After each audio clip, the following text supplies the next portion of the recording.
Kau Allah yang kami percaya dalam hidup kami Tuhan. Tak terasa Tuhan kami sudah berada di penghujung tahun dan sebentar kami akan menjelang tahun yang baru Tuhan. Kalau kami boleh melihat ke belakang Tuhan, sungguh penyertaan-Mu, kemurahan Tuhan yang kami rasakan dalam hidup kami sehingga kami bisa hidup sampai saat ini Tuhan. Terima kasih Tuhan.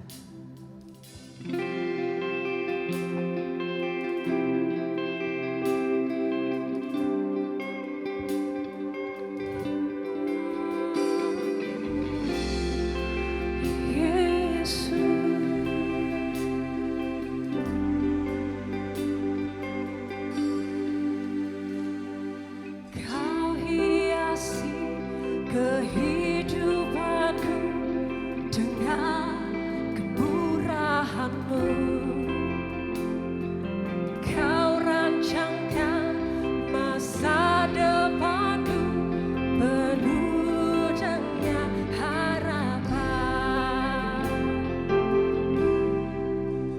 Aku ada saat ini semuanya karena kasih.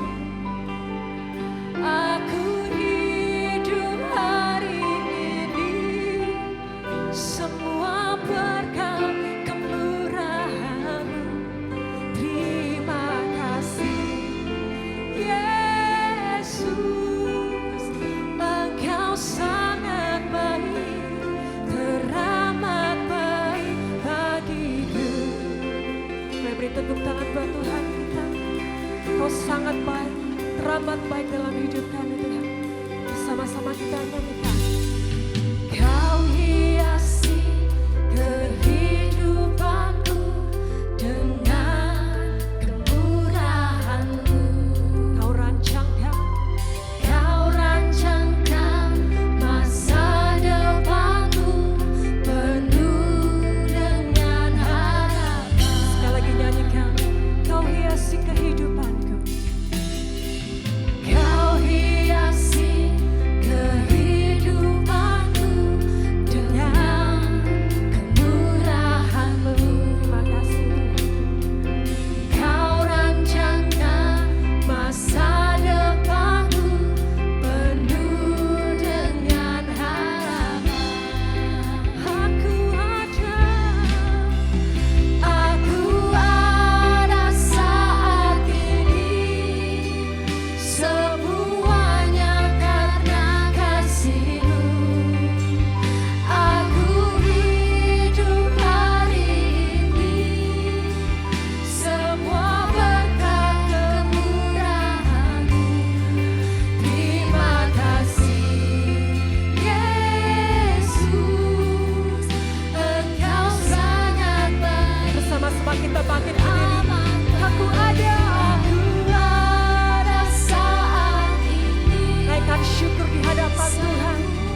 kasih Tuhan. Terima kasih Yesus, Engkau sangat baik, teramat baik bagiku. Lebih lagi naikkan syukur, terima kasih Tuhan. Aku ada saat ini, semuanya karena kasih-Mu Tuhan. Aku hidup hari ini, semua berkat kemurahan-Mu. Terima kasih Yesus, Engkau sangat baik, teramat baik. Aku ada saat ini, semuanya karena kasih-Mu. Semua karena kasih-Mu. Aku hidup hari ini, semua berkat kemurahan-Mu. Terima kasih Yesus, Engkau sangat baik, teramat baik. Terima kasih Yesus, Engkau sangat baik, teramat baik. Terima kasih Yesus, Engkau sangat baik, teramat baik bagiku. Terima kasih. Beri tepuk tangan buat Tuhan kita. Terima kasih Tuhan. Haleluya. Bersyukur Tuhan. Bersyukur berkasih setia Tuhan di sepanjang tahun yang telah kami lewati.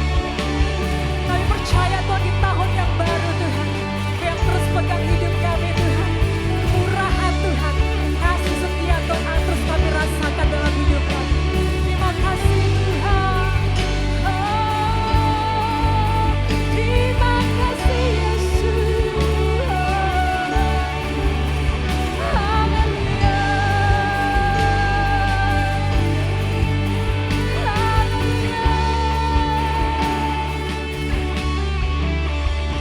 Aku ada saat ini, semuanya karena kasih-Mu.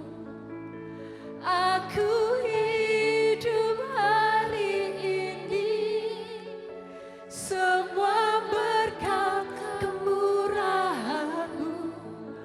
Terima kasih Yesus, Engkau sangat baik, teramat baik bagiku. Tepuk tangan buat Tuhan.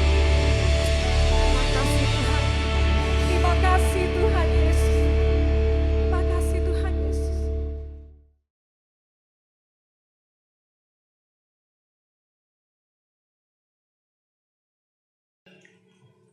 Apa kabar Bapak Ibu semuanya? Puji Tuhan kalau sore hari ini kita masih punya kesempatan untuk beribadah bersama-sama.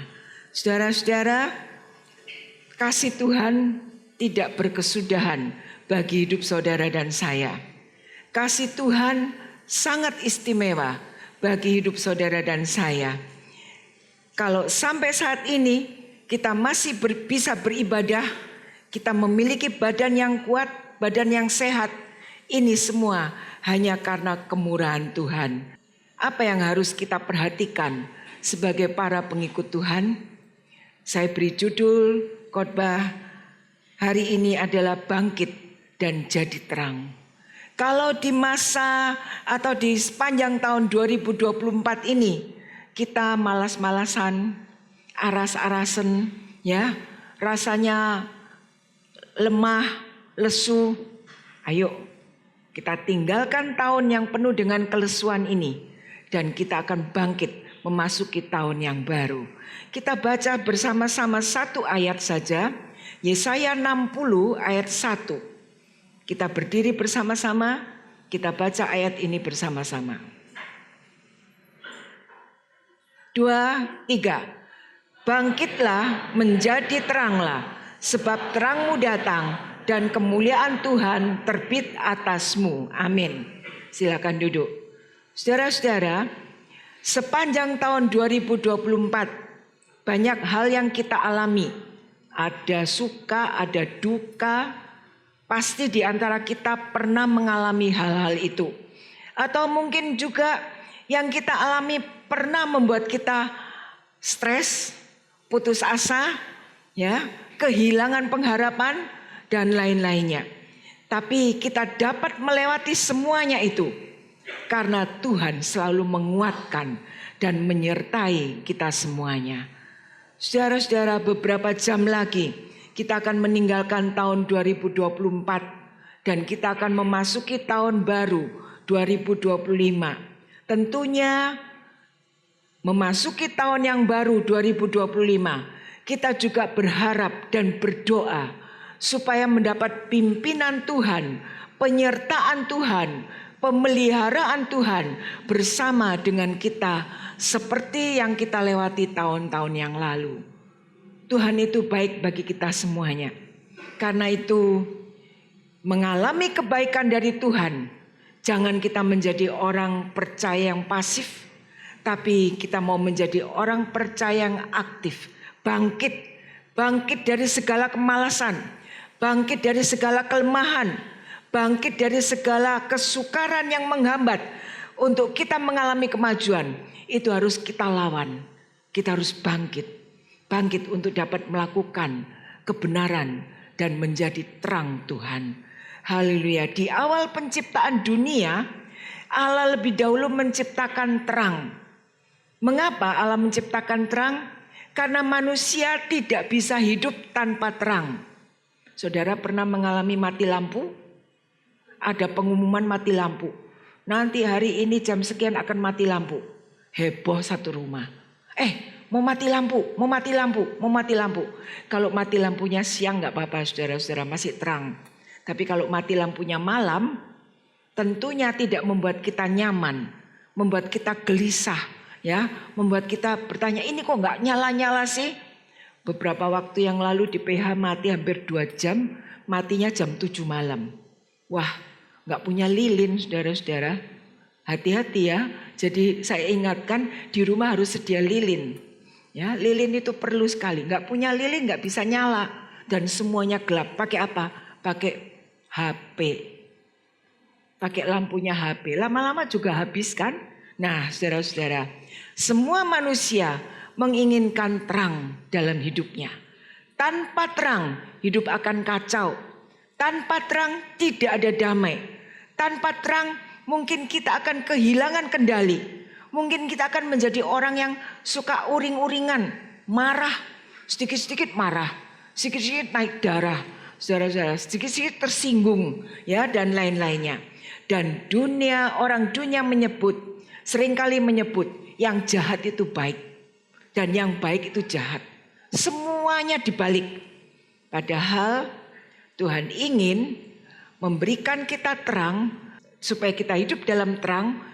Kita tidak menjadi orang yang ketakutan, kebingungan, ya, mengalami kekacauan dalam hidupnya, tapi kita memiliki satu kehidupan yang tenang bersama dengan Tuhan.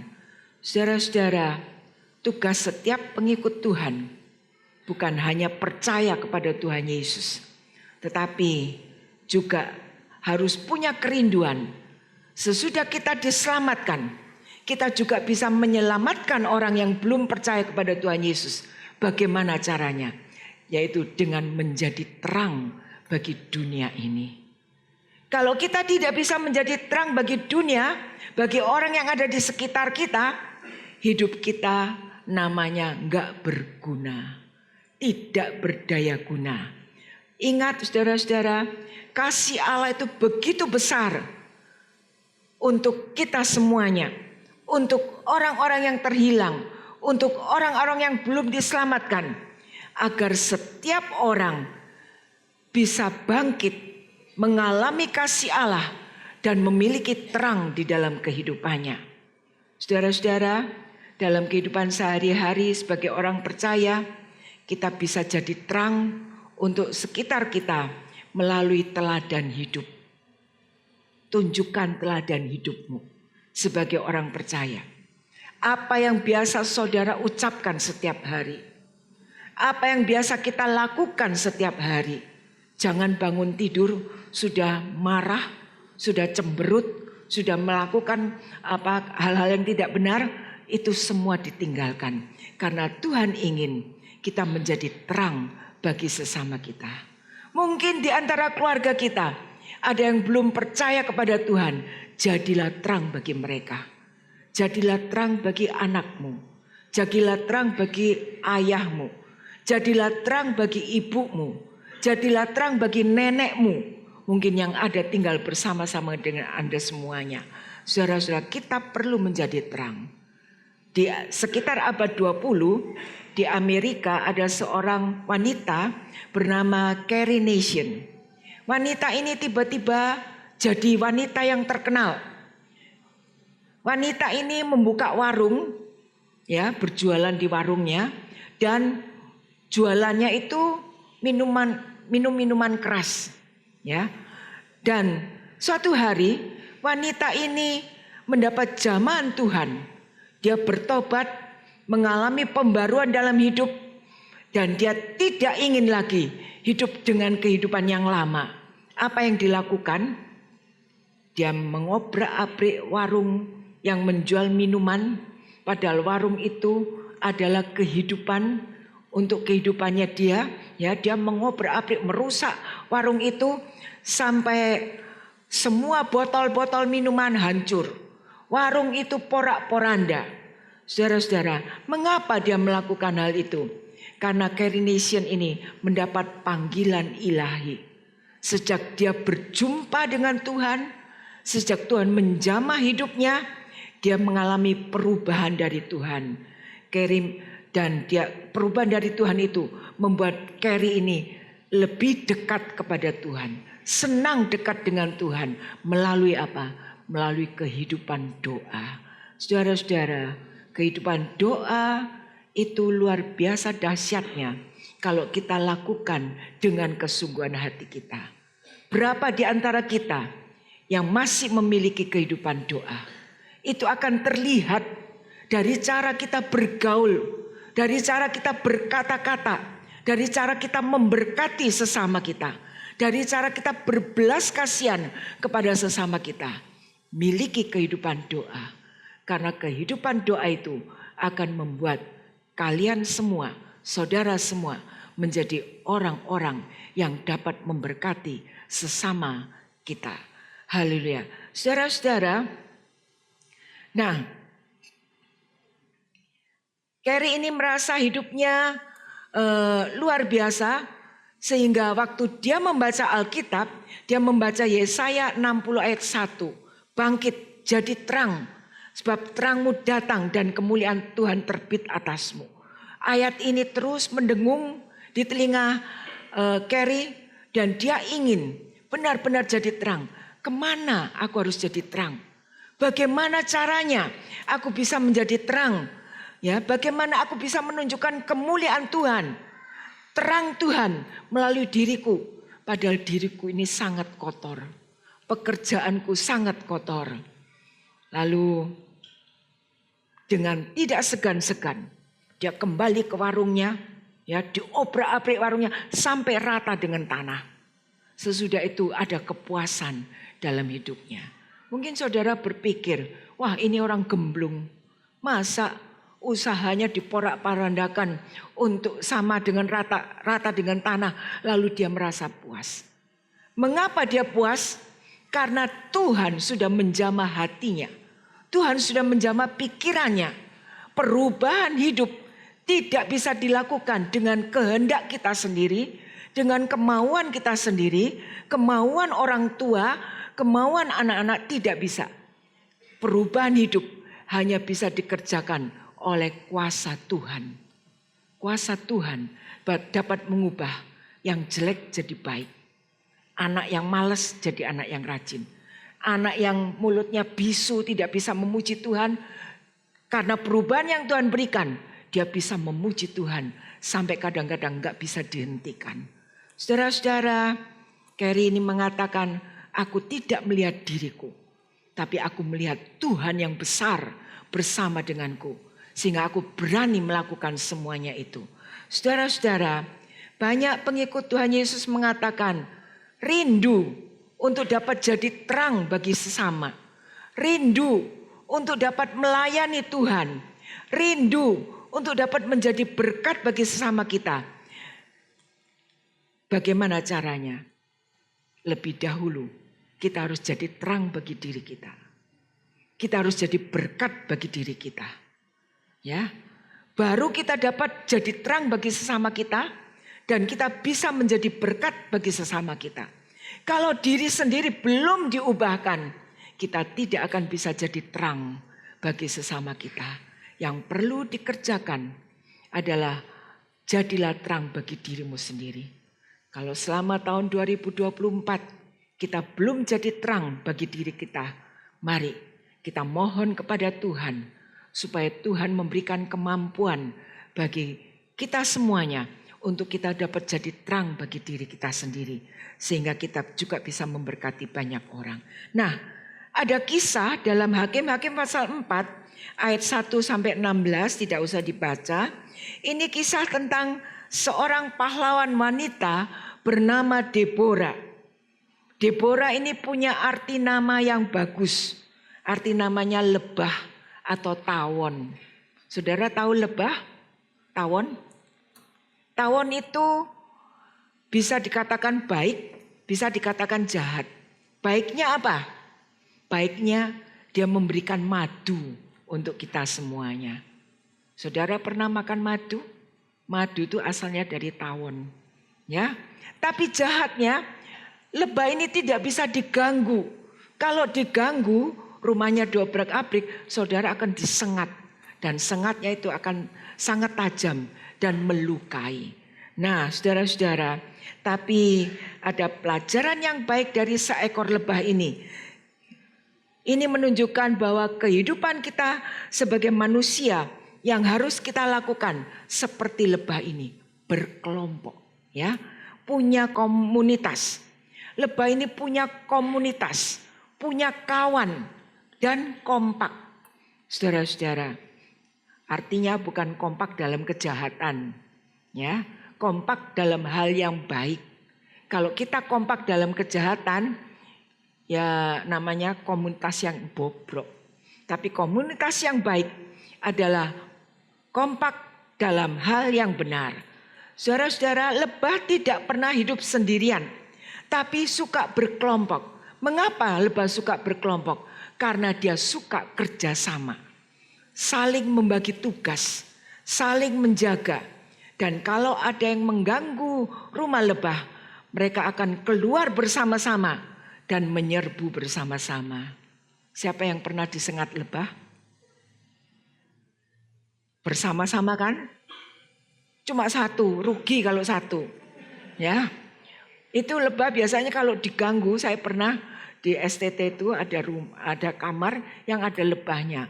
Lalu saya itu iseng, saudara-saudara. Saya uncalin sapu, pleng gitu ya. Wih, langsung keluar, langsung saya tutup kamarnya. Sebab lebah itu pasti ngamuk kan. Rumahnya diganggu, jadi lebahnya wung, banyak sekali. Langsung saya tutup kamarnya. Saya berkata pada Pak Santos, itu kok bisa ada lebah di dalam kamar? Nanti kalau ada tamu disengat lebah itu tanggung jawabnya siapa? Ya, dan tunggu sampai lebah itu berhenti baru terus dibersihkan. Enggak sendirian saudara-saudara, berkelompok. Ya. Nah, komunitas yang kompak adalah komunitas yang baik. Kita manusia juga tidak bisa hidup sendirian. Kita perlu kawan, kita perlu komunitas. Tentunya komunitas yang sehat, komunitas yang baik, yang bisa menjadi andalan dan memberkati. Untuk apa komunitas atau kawan itu? Supaya kita dapat saling memberikan pertolongan. Karena itu sebuah komunitas harus dijaga. Baik komunitas di dalam pergaulan saudara sehari-hari, komunitas di antara lingkungan hidup, istimewa komunitas di dalam gereja. Kita harus menjaga supaya komunitas itu tetap baik, kudus, dan menjadi berkat. Yang kedua, lebah ini binatang yang rajin. Lebah binatang yang rajin dan tidak kenal lelah. Rajin bekerja untuk dirinya sendiri supaya bisa hidup. Tetapi juga memberi keuntungan bagi manusia. Karena lebah ini hidup, dia mengumpulkan madu dan madu itu bisa dinikmati oleh manusia. Saudara-saudara, sebenarnya tidak ada orang yang sudah mengalami zaman Tuhan itu akan berdiam diri.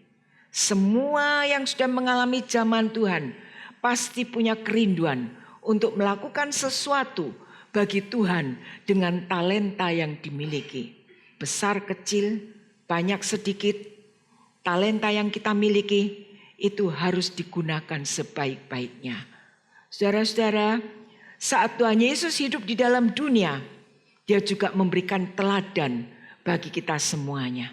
Dia memberikan apa yang dia bisa lakukan. Tuhan Yesus menunjukkan pekerjaannya yang besar di dalam dunia ini. Memberi makan 5.000 orang. Menyembuhkan orang sakit. Menyembuhkan orang yang lumpuh. Menyembuhkan orang yang buta. Memberi tumpangan bagi orang asing. Dan lain-lainnya. Jadi tujuan Tuhan memanggil saudara dan saya. Supaya kita rajin melakukan tugas-tugas kita di dunia. Dengan bekerja yang baik. Bekerja yang giat. Agar kita dapat memenuhi kebutuhan hidup kita. Juga memenuhi kehidupan sekitar kita, keluarga kita, memberikan bantuan kepada orang-orang yang lain. Saudara-saudara, kerajinan yang kita lakukan bukan hanya kerajinan untuk hal-hal jasmani, tapi juga dalam hal-hal rohani. Kalau kita merasa diri kita sudah diselamatkan oleh Tuhan, kita tidak bisa tinggal diam. Dalam hati ini akan timbul keinginan, aku akan melayani. Aku harus melayani. Tapi bagaimana caranya? Seringkali kita nggak tahu bagaimana caranya. Saudara-saudara, berdoalah kepada Tuhan. Dan Tuhan akan memberikan pertolongan. Sehingga saudara akan mengetahui talenta yang saudara miliki. Dengan talenta yang kita miliki, kita dapat salurkan untuk melakukan tugas pekerjaan bagi Tuhan. Yang ketiga, lebah ini memberi madu. Lebah memiliki madu diberikan kepada manusia. Madu ini memiliki banyak khasiat ya untuk menyehatkan badan supaya kuat. Nah, saudara-saudara, hidup yang berguna dan berfaedah adalah hidup yang bisa dinikmati, dirasakan oleh semua orang. Kalau saudara mencicipi madu dari lebah, rasanya apa? Manis kan? Nggak ada madu yang pahit, getir, nggak ada. Hidup kita pun harus bisa dinikmati orang, dirasakan orang sebagai hidup yang penuh dengan kemanisan. Hidup yang menjadi berkat adalah hidup yang bisa dirasakan oleh sesama kita. Orang ini hidupnya manis, orang ini hidupnya baik. Saudara-saudara, yang keempat, lebah ini juga punya sengat yang tajam. Tapi lebah ini juga rela berkorban. Rela berkorban. Sebab apa? Sebab sesudah dia menyengat, biasanya lebah itu mati. Ya, kalau sudah menyengat seseorang, lebah itu mati. Jadi saudara-saudara, lebah itu punya sengat yang tajam untuk menjaga dan melindungi dirinya. Tapi lebah itu juga rela berkorban. Dia tidak sayang dengan dirinya. Saat kita berada di lingkungan ketidakbenaran, kita harus berani menunjukkan perbedaan hidup kita dengan menjunjung tinggi kebenaran, menunjukkan bahwa kita beda dari mereka. Kebenaran harus dijunjung tinggi dan itu dapat kita lakukan kalau kita punya pengorbanan. Memang enggak enak, kita enggak bisa bergaul dengan sembarang orang, sembarangan. Kita harus menjaga diri kita sebaik-baiknya dan menjaga diri ini merupakan pengorbanan yang harus kita lakukan. Titus 1 ayat 3 mengatakan, tegurlah mereka dengan tegas supaya mereka menjadi sehat dalam iman. Kalau kita adalah orang yang baik, pengikut Tuhan yang baik, mungkin kita seperti lebah menyengat dengan teguran kita.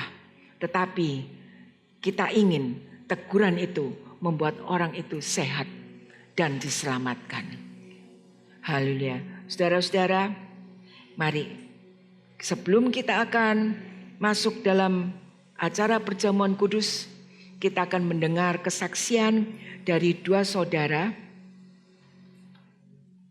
Yang pertama, saya mengundang Pak Dirman untuk maju.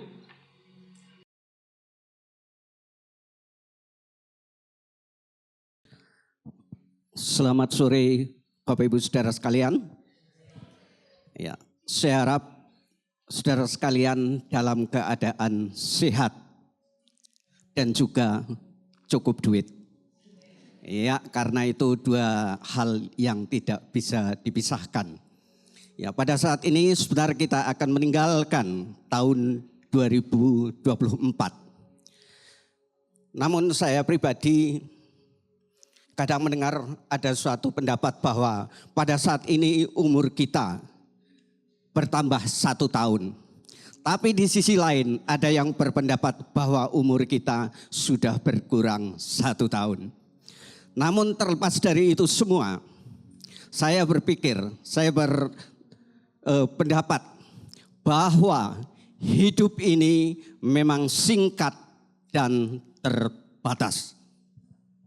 Oleh sebab itu pada saat ini dalam keadaan hidup yang serba singkat dan terbatas, saya masih bisa bersyukur. Karena pada saat ini saya masih bisa beribadah. Dan saya beribadah dari era Bapak Filipus almarhum dengan khotbahnya yang begitu sistematis dan praktis. Sampai dengan pada saat ini eranya Bapak Yason yang kalau khotbah saya harus mendeleng, jingleng. Karena kalau tidak mendeleng dan jingleng saya tidak mudeng. Iya, malah kadang-kadang kalau saya tidak mendeleng dan tidak mudeng saya malah jadi koleng. Tapi itulah yang merupakan sebagian kecil dari kelemahan saya sebagai manusia. Kadang-kadang hanya mendengarkan khotbah saja tidak mudeng. Apalagi melakukan yang dikhotbahkan. Ya, seringkali saya mudeng dengan khotbahnya, tapi enggak mau melakukan. Ya, itulah saya. Dan mudah-mudahan saya tidak mewakili saudara. Saudara tidak beda maksudnya. Ya, bagaimana dengan Pak Doni? Sama? Katanya bilang sama, takut dibilang sok rohani. Ya, tapi itulah yang menjadikan kondisi bahwa kita adalah manusia yang rapuh. Kalau saudara seperti saya, berarti gereja ini adalah komunitas orang-orang yang tidak sempurna. Komunitas orang-orang yang rapuh, komunitas orang-orang yang memang sangat lemah di hadapan Tuhan. Namun tidak perlu sakit atau berkecil hati. Karena apa? Walaupun kita manusia yang tidak sempurna, ternyata saudara dan saya adalah manusia yang masih mau belajar dari Tuhan Yesus. Karena apa? Kita harus selalu belajar dari Tuhan Yesus. Karena agar kita tidak dikatakan orang yang tidak pinter. Ya, pada saat ini saya bersyukur kepada Tuhan. Karena bagaimanapun juga sampai dengan saat ini saya merasa nyaman beribadah di tengah-tengah saudara yang merasa bagi saudara saya adalah orang-orang yang rapuh di hadapan Tuhan. Saya pun merasa bersukacita karena saya masih diterima sebagai komunitas di hadapan saudara-saudara sekalian. Dan terlebih daripada itu, saya pun bersyukur kepada Tuhan melalui Ibu Filipus atau Ibu Lois dan juga Pak Yason kadang sudah memberikan kesempatan kepada saya untuk boleh ambil bagian sebagian kecil untuk bisa melayani. Dan bagi saya gunakan sebagai ungkapan syukur kepada Tuhan di saat hidup yang semakin singkat ini. Karena saya tidak mengerti apa yang akan terjadi hari esok. Apalagi hari esok saya tahu 30 menit ke depan saya pun tidak tahu apa yang akan terjadi. Oleh sebab itu saya mengimbau, saya mengajak, marilah Bapak Ibu Saudara menggunakan waktu yang masih ada, mendaya gunakan apa yang kita bisa untuk bisa bermanfaat bagi sesama, bagaikan lebah-lebah, kita menjadi lebah-lebah yang siap memberikan kekuatan kepada sesama kita, mendaya gunakan keberadaan kita, sehingga hidup kita dalam waktu singkat ini tidak menjadikan hidup yang sia-sia, tetapi hidup yang bermanfaat bagi sesama. Amin. Tuhan memberkati.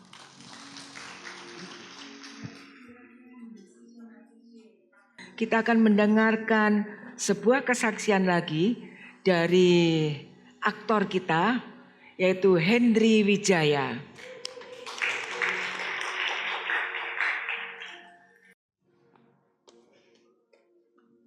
Halo, sore Sore. Bapak Ibu semuanya. Kalau yang sudah kan saya di sini biasanya nge-host. So ini kebetulan hari ini diminta Kodoni kemarin kayak coba kamu kasih kesaksian. Ya jujur aku jarang banget ya cerita di depan ini, maksudnya di depan publik untuk kesaksian itu aku jarang. Tapi yaudah aku coba ya teman-teman. Maksudnya kalau izinkan aku untuk ngobrol mungkin sedikit terkait tema hari ini dan selama setahun. Jadi tema hari ini kan bangkit dan jadilah terang. Tadi satu poin mungkin yang Hendry pelajari itu dari si lebah. Itu kan lebah tadi Tante kan bilang memang berkomunitas ya, hidupnya berkoloni ya. Lebah berkoloni di dalam sebuah sarang. Dan yang menarik tadi ketika mendengar kemarin Kodoni itu sharing kemarin dan aku baru buka WA-nya itu kemarin malam. Aku baca sermon khotbah hari ini tentang lebah dan komunitas. Aku langsung teringat akan komunitas gereja ini.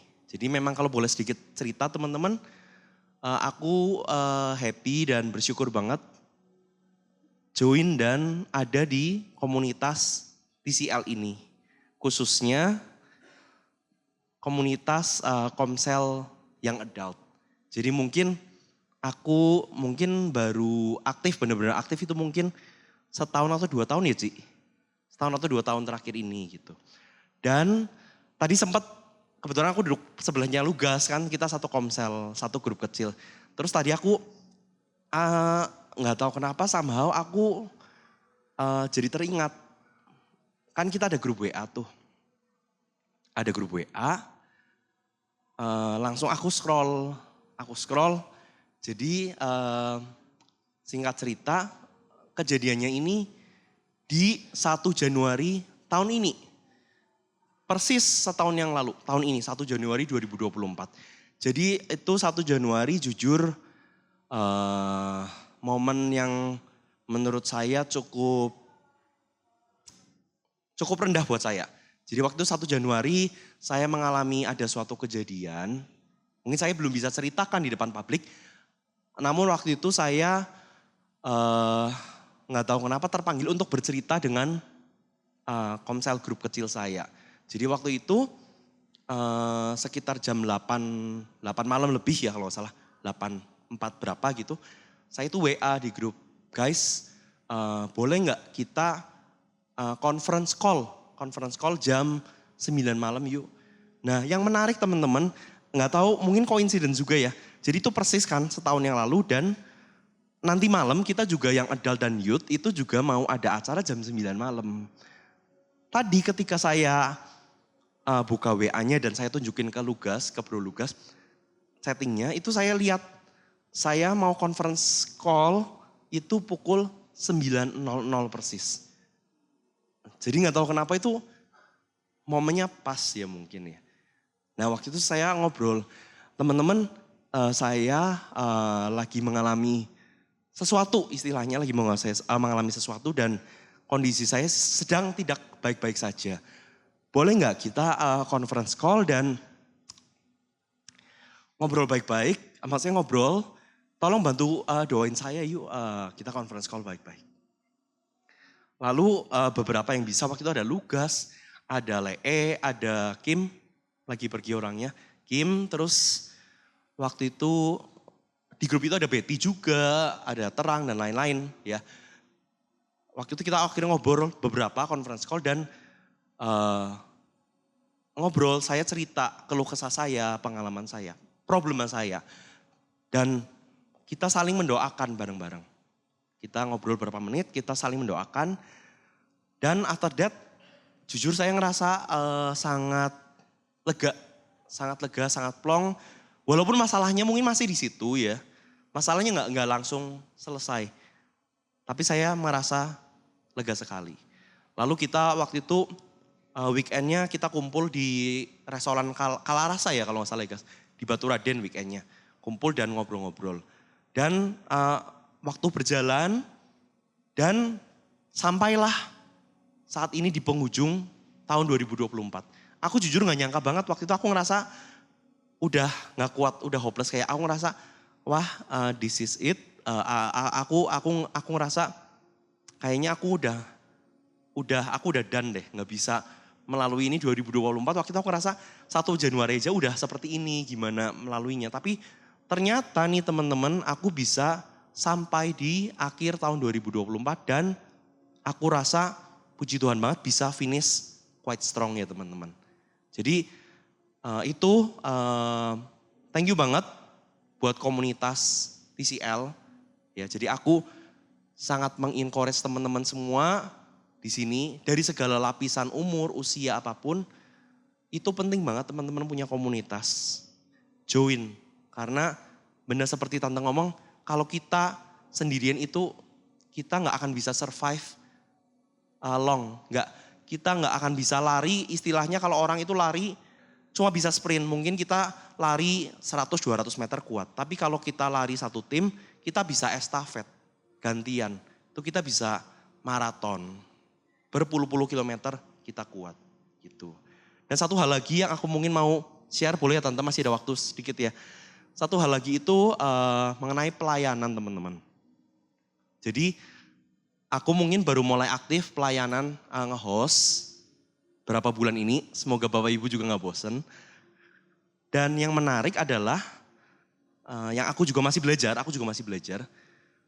Ketika kita mau melayani teman-teman, ketika kita mau melayani itu gak harus kita tunggu siap loh. Baik itu siap secara mental, siap secara skill, ataupun siap secara iman atau rohani. Karena kita gak akan pernah siap loh teman-teman. Kita gak akan pernah siap. Jadi ketika kita ada kemauan, yang penting ada hati mau melayani, cobalah teman-teman. Coba, pasti Tuhan akan mampukan. Ya. Dan ketika kita melayani asal dengan kita motivasi yang tulus, yang baik, Tuhan mampukan. Dan kapan hari kan aku juga mikirkan, apa aku bisa ya? Terus nanti kalau aneh, kagok gimana? Terus apakah bisa memberkati orang-orang? Tapi yang unik teman-teman, malah justru bukan saya yang memberkati orang-orang, tapi justru saya yang malah terberkati teman-teman. Jadi dari pelayanan itu malah saya merasa, dan kemarin ngobrol sama beberapa, sama Kodoni dan lain-lain semua, bahkan keluarga saya juga merasakan hal yang sama. Dengan pelayanan itu malah potensi saya itu dikembangkan oleh Tuhan. Ya, jadi buat teman-teman di sini yang mungkin punya hobi nyanyi, kemarin kayak Ko Jason ngomong hobi ngedance, hobi bela diri apapun, kita tunjukkan di tempat yang tepat dan di waktu yang tepat. Dan nanti pokoknya percayalah teman-teman, ketika kita melakukan dengan tulus dari hati, itu Tuhan akan kembangkan potensi kita semaksimal mungkin. Itu kalau dari saya, semoga bisa memberkati teman-teman semua. Thank you. Thank you Hendri. Nggak ngira kalau Hendri ini orang yang sibuk dalam pekerjaannya, tapi dia juga sibuk dalam pelayanan untuk Tuhan. Saya bangga dengan Hendri, ya biarpun punya banyak kesibukan, dia juga orang yang rendah hati.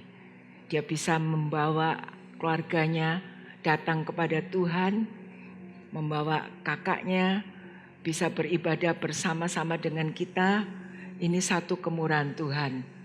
Dan Tuhan memberkati Henry, Tuhan memberkati Pak Dirman, Tuhan juga memberkati kita semua. Mari kita akan masuk dalam perjamuan kudus. Kita nyanyikan sebuah lagu. Terima kasih kuucapkan padamu Tuhan. Sementara para pelayan perjamuan kudus akan membagikan perjamuan kudus kepada jemaat.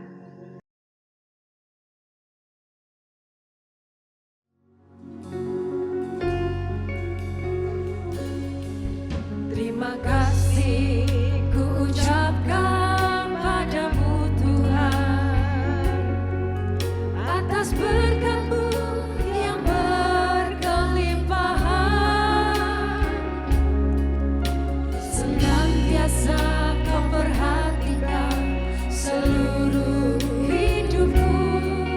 Terima kasih oh Tuhan. Ku tinggikan Kau Yesus, ku sembahkan oh Yesus. Tubuh jiwa rohku ku serahkan padamu. Terima kasih oh Tuhan.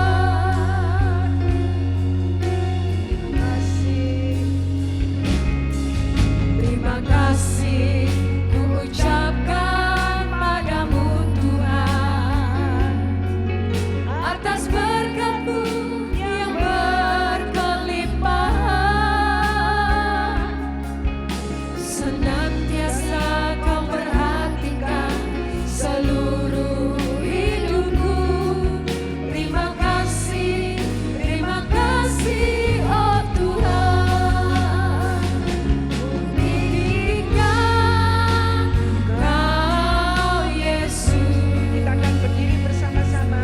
Ku sembahkan oh Yesus. Tubuh jiwa rohku ku serahkan padamu. Terima kasih oh Tuhan. Tinggikan Kau Yesus. Ku sembahkan oh Yesus. Tubuh jiwa rohku ku serahkan padamu. Terima kasih oh Tuhan. Terima kasih oh Tuhan. Terima kasih oh Tuhan.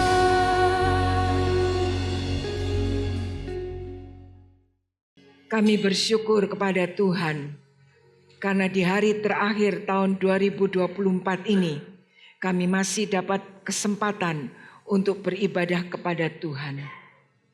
Banyak hal yang kami alami sepanjang tahun 2024 Tuhan.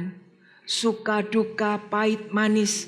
Semuanya itu memberi kami pelajaran bahwa Tuhan tetap setia. Tuhan tetap bersama dengan kami. Tuhan peduli kepada kami apapun keadaan kami. Kami ingin Tuhan agar hidup kami ini dapat terus memancarkan terang Kristus. Sehingga hidup ini boleh menjadi berkat bagi sesama kami. Terima kasih Bapak. Sebentar kami akan bersekutu dengan tubuh dan darah Kristus. Kuduskan hidup ini agar persekutuan dengan tubuh dan darah Kristus memberkati hidup kami. Saudara-saudara, mari kita mengangkat roti ini dan dengar firman Tuhan. Inilah tubuhku yang diserahkan bagi kamu. Perbuatlah ini menjadi peringatan akan kamu. Bukankah roti yang kita pecah-pecahkan adalah persekutuan dengan tubuh Kristus? Amin. Kita makan roti ini bersama-sama dalam nama Tuhan Yesus Kristus.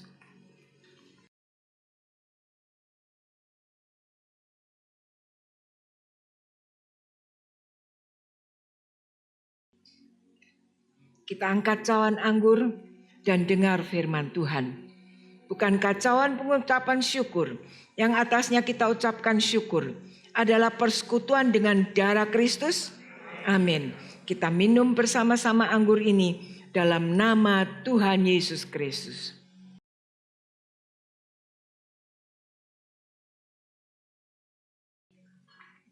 Terima kasih Tuhan untuk persekutuan dengan tubuh dan darah Tuhan. Sebentar kami akan meninggalkan tahun 2024 dengan rasa syukur yang tak terhingga atas segala kebaikan berkat Tuhan yang kami terima dalam kehidupan ini.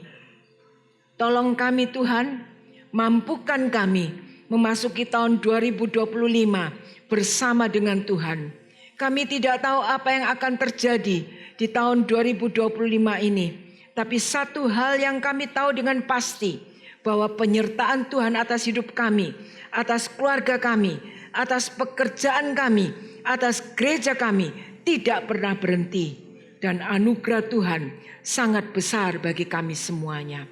Terima kasih Tuhan, kuatkan kami dalam menghadapi tahun 2025 ini. Mantapkan iman kami. Apapun yang akan terjadi dalam kehidupan ini, biarlah Tuhan akan berjalan di depan kami. Terima kasih Bapak, saudara-saudara. Tuhan memberkati dan melindungi engkau. Tuhan menyinari engkau dengan wajah-Nya dan memberimu kasih karunia. Tuhan menghadapkan wajah-Nya kepadamu dan memberikan damai sejahtera. Berkat dari Allah Bapa, Allah Anak dan Allah Roh Kudus menyertai saudara kembali ke rumah mulai malam hari ini. Dan berkat Tuhan akan senantiasa menyertai saudara. Bersama-sama kita katakan dalam nama Tuhan Yesus Kristus, Juru Selamat kami sudah berdoa. Amin. Selamat sore, selamat memasuki tahun 2025. Jangan takut, jangan gentar. Tuhan adalah pribadi yang akan memberikan pertolongan bagi saudara. Amin.